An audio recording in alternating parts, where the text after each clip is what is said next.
E aí, galera? Tudo certo? Seguinte, hoje eu preciso falar com vocês sobre um dos maiores eventos da história dos animes. E não é exagero meu, não é hype vazio e muito menos papo de fã empolgado. Eu tô falando de Demon Slayer, Castelo Infinito. O novo filme que simplesmente quebrou recordes, lotou salas de cinema no mundo inteiro e fez história de um jeito que nenhum outro anime tinha conseguido até agora. E sabe o que é mais incrível? Não é um spin-off, não é uma história paralela inventada só pra vender ingresso. Esse filme é 100% canônico. Ele continua exatamente de onde a história parou, amarrando as pontas do anime e do mangá e entregando algo que vai muito além do que a gente esperava. Ou seja, galera, não é só um filme bonito. É parte essencial da jornada de Tanjiro, Nezuko, Zenitsu, Inosuke e, claro, dos Hashiras. Mas calma, relaxa. Antes de você ficar com medo de tomar spoiler, deixa eu já te tranquilizar. Essa primeira parte do review é sem spoilers. Eu vou te contar tudo o que você precisa saber para decidir se vale a pena assistir ao filme no cinema. E já adianto, vale e muito. Só que a parte com spoilers eu vou deixar para depois, e aí eu aviso direitinho quando chegar. Beleza? Agora deixa eu te perguntar. Você já teve aquela sensação de estar presenciando história sendo feita? Tipo quando você assiste um jogo de futebol inesquecível, quando um artista lança uma obra que muda tudo, ou quando um filme redefine o que é possível na tela. Pois é, assistir Castelo Infinito foi exatamente isso. O impacto do filme primeiro de tudo, vamos falar de impacto. A gente já sabia que Demon Slayer tinha potencial para explodir de bilheteria. Afinal, Mugen Train lá atrás já tinha batido recordes absurdos. Mas Castelo Infinito foi além. Ele não só superou expectativas, como se tornou a maior estreia mundial de um filme de anime em todos os tempos. E olha que isso não é pouca coisa, considerando que estamos falando de uma indústria que já nos entregou fenômenos como Your Name, A Viagem de Chihiro e até mesmo produções de Dragon Ball. Mas por que isso aconteceu? Será que foi só porque Kimetsu no Yaiba é popular? Ou será que a galera foi pela beleza da animação? Olha, vou ser sincero. É claro que esses fatores ajudaram. Mas o verdadeiro motivo vai além. Esse filme é a culminação de anos de construção, de uma história que foi crescendo temporada após temporada, de personagens que conquistaram o público e de uma produção que nunca se contentou com o bom o suficiente. E quando eu digo produção, eu não tô falando só de desenho bonito. Eu tô falando de dedicação absurda. Galera, o estúdio Ufotable não economizou em nada. Foram anos de trabalho, com tecnologia de ponta, animação em 2D e 3D se misturando de um jeito tão natural que você chega a esquecer que aquilo é desenho. É realmente cinema de altíssimo nível, digno de Oscar de animação. E sabe o que mais me pegou? É que não é só bonito por ser bonito. A estética serve à história. O castelo se move, as paredes mudam, o chão some debaixo dos pés dos personagens. Tudo isso não é apenas cenário, é ameaça, é atmosfera, é parte da tensão. Você sente que está dentro de um lugar vivo, mutante, que não para de tentar engolir quem ousa entrar. A sensação de saga épica, se você já acompanhou outros animes longos, vai reconhecer uma coisa aqui.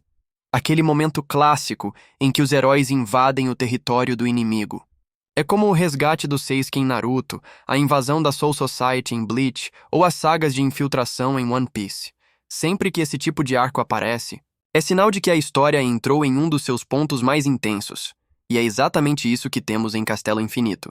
Os Hashiras, junto com Tanjiro e seus companheiros, precisam entrar no domínio de Muzan, o vilão máximo, o Michael Jackson safado, que quase foi derrotado na temporada anterior, mas que conseguiu escapar. Agora ele está vulnerável, e essa é a chance perfeita para acabar com ele de uma vez por todas.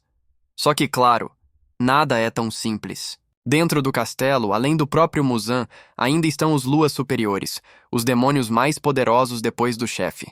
E como você já deve ter visto nos trailers, esse filme entrega algumas das lutas mais esperadas de toda a saga. Mas antes de falar delas, deixa eu reforçar. Esse filme não é só luta.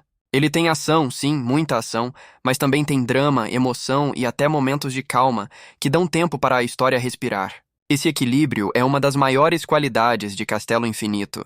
O equilíbrio entre ação e emoção, olha, se eu tivesse que dividir o filme em porcentagens, eu diria mais ou menos assim, uns 40% é luta pura, daquelas que te deixam grudado na cadeira sem piscar. Uns 50% é drama, flashbacks e momentos mais emocionais que aprofundam os personagens e te fazem se importar ainda mais com o que está acontecendo. E uns 10% são aqueles momentos de respiro, com personagens andando pelo castelo, interagindo, às vezes até trazendo um alívio cômico. Esse equilíbrio é fundamental. Porque, convenhamos, se fosse só luta do começo ao fim, por mais incrível que fosse a animação, ia cansar. Mas o que o filme faz é justamente alternar. Você tem uma cena de arrepiar, depois um momento mais calmo, depois um flashback emocionante e aí outra luta insana. É um ritmo que te mantém sempre engajado, sem nunca te deixar entediado. E olha, vou te dizer, os flashbacks aqui não são jogados de qualquer jeito.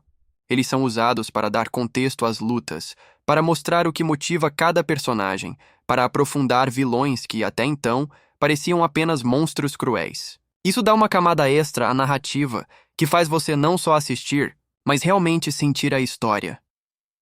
A grandiosidade do Castelo Infinito, eu preciso fazer uma pausa só para falar do cenário. Porque, sério, o Castelo Infinito é um show à parte. É, sem dúvida, um dos cenários mais épicos já criados em um anime. Ele se transforma o tempo todo, muda de forma, se expande, se retrai. Você nunca sabe o que vai acontecer no próximo segundo. E a animação desse lugar é tão detalhada que em alguns momentos você se pega pensando: como é que alguém conseguiu desenhar isso? É a união perfeita entre 2D e 3D, feita de um jeito que não tira você da imersão. Pelo contrário, te coloca ainda mais dentro daquele mundo. Cada corredor, cada sala, cada parede que se move parece uma armadilha esperando para ser ativada. O castelo não é só cenário, ele é personagem. E é justamente nesse palco grandioso que acontecem as batalhas mais intensas. Não tem como não se arrepiar só de imaginar Tanjiro e os Hashiras enfrentando os demônios mais poderosos nesse ambiente que parece infinito, opressivo e ao mesmo tempo deslumbrante. A importância da experiência no cinema agora, deixa eu ser bem direto com você.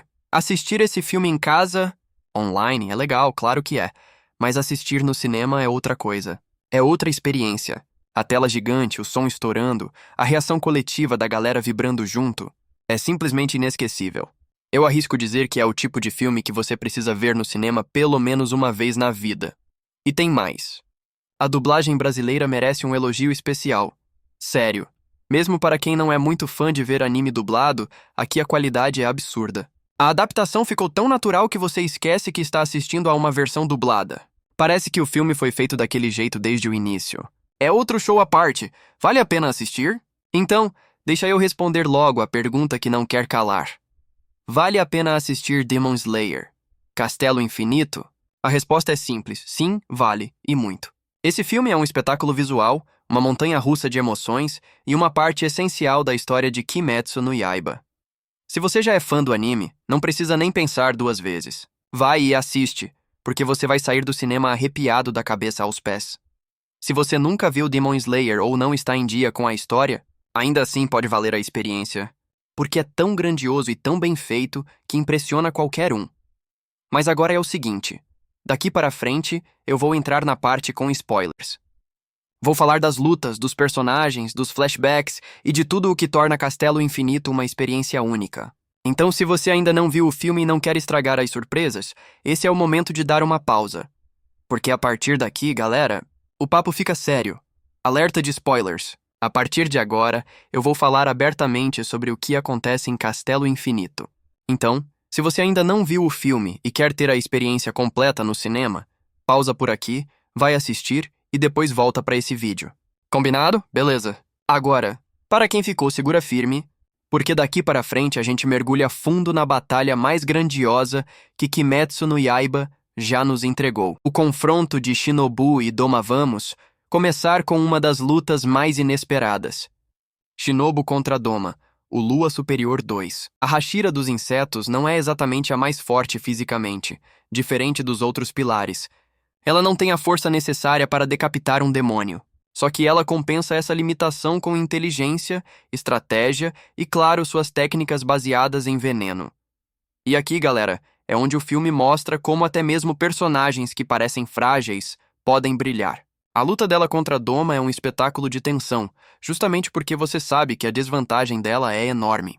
A cada golpe, a cada esquiva, parece que ela está a um passo da morte. E Doma... Bom, Doma é simplesmente um dos vilões mais insanos que já vimos. Ele tem aquela frieza bizarra, aquele jeito de falar educado, quase elegante, enquanto comete as atrocidades mais absurdas. Ele pede desculpas, elogia, sorri, mas tudo isso enquanto está devorando pessoas sem um pingo de remorso. É perturbador e ao mesmo tempo fascinante. Ele é o tipo de vilão que você odeia e admira ao mesmo tempo, justamente porque a presença dele domina a tela. E quando o passado de Shinobu e de sua irmã entra em cena, a luta ganha um peso ainda maior. O drama da família dela, a vingança contra Doma, tudo isso torna a batalha muito mais do que apenas técnica. É pessoal, é visceral, é emocional. Mesmo sabendo que Shinobu está em desvantagem, você torce desesperadamente para que ela consiga alguma vitória, por menor que seja. O duelo de Zenitsu e Kaigaku, se tem uma luta que mexeu com o coração dos fãs, essa foi a de Zenitsu contra Kaigaku. E galera, deixa eu falar que momento! Desde o começo da série, a gente sabia que Zenitsu tinha um potencial absurdo, mas também sofria com seu medo e insegurança. Sempre que ele entrava em ação, era no modo dormindo, quase como se fosse outro personagem. Só que aqui, no Castelo Infinito, a história é diferente. Ele enfrenta Kaigaku, que foi não só seu companheiro de treinamento, mas também alguém que trilhou um caminho oposto ao dele, escolhendo se tornar um demônio. Essa luta não é só física, é simbólica. É a representação da escolha que cada um fez diante da dor e da perda. Zenitsu finalmente mostra que amadureceu, que cresceu, que carrega dentro de si a força do seu mestre. E quando ele revela a sua própria forma da respiração do trovão, criada por ele mesmo, é simplesmente arrebatador. É o tipo de cena que arrepia até quem não gosta do personagem. É um triunfo pessoal, um momento catártico que mostra como até aquele garoto covarde do início se transformou em um verdadeiro caçador. E o desfecho dessa luta, marcado pelo sacrifício, pelo peso da herança deixada pelo mestre e pela superação de limites, é de tirar o fôlego. O embate de Tanjiro, Tomioka e Akazagora respira fundo, porque chegamos em uma das lutas mais grandiosas não só do filme, mas de todo o universo de Demon Slayer. Tanjiro e Tomioka contra Akaza. Desde a primeira aparição de Akaza, lá em Mugen Train, ele se estabeleceu como um dos vilões mais memoráveis da obra. Forte e implacável, com uma filosofia própria e um passado misterioso, ele nunca foi apenas um inimigo a ser derrotado.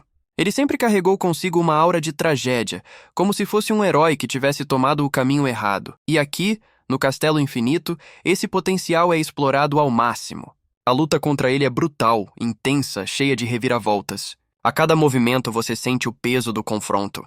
Tomioka, com sua frieza característica, e Tanjiro, com sua determinação inabalável, lutam lado a lado em uma sinergia que impressiona. Um defendendo o outro, um complementando o outro, como se fossem duas metades de uma mesma lâmina. E quando Tanjiro desperta o mundo translúcido, aquele estado em que ele consegue prever os movimentos do inimigo, como se visse através dele, o filme atinge um novo patamar. É como se a tela ganhasse vida de um jeito diferente. A coreografia, a animação, as cores, tudo se junta para criar uma cena que, sem exagero, é uma das mais bonitas já feitas em um anime. O clímax da luta é ainda mais devastador porque não se trata apenas de força física. É sobre humanidade.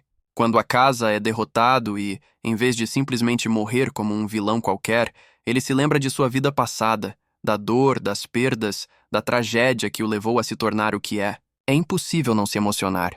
Ele se volta contra si mesmo, numa escolha que mistura arrependimento e libertação.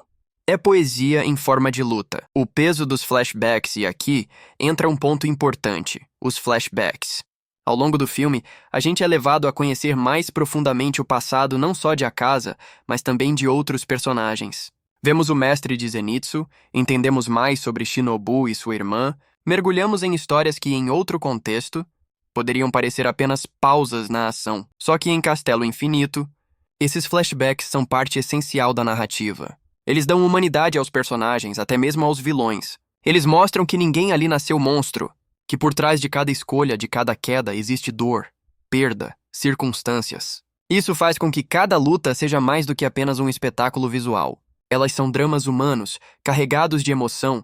É claro que nem todo mundo vai gostar disso. Alguns fãs podem achar que, em um filme de quase 3 horas, os flashbacks quebram o ritmo.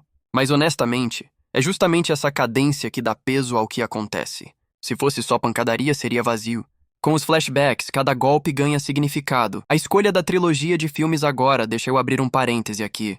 Muita gente se perguntou, será que não seria melhor adaptar essa parte da história como uma temporada normal do anime, em vez de uma trilogia de filmes? É uma discussão válida. Se fosse em série, a narrativa teria mais tempo para se desenvolver.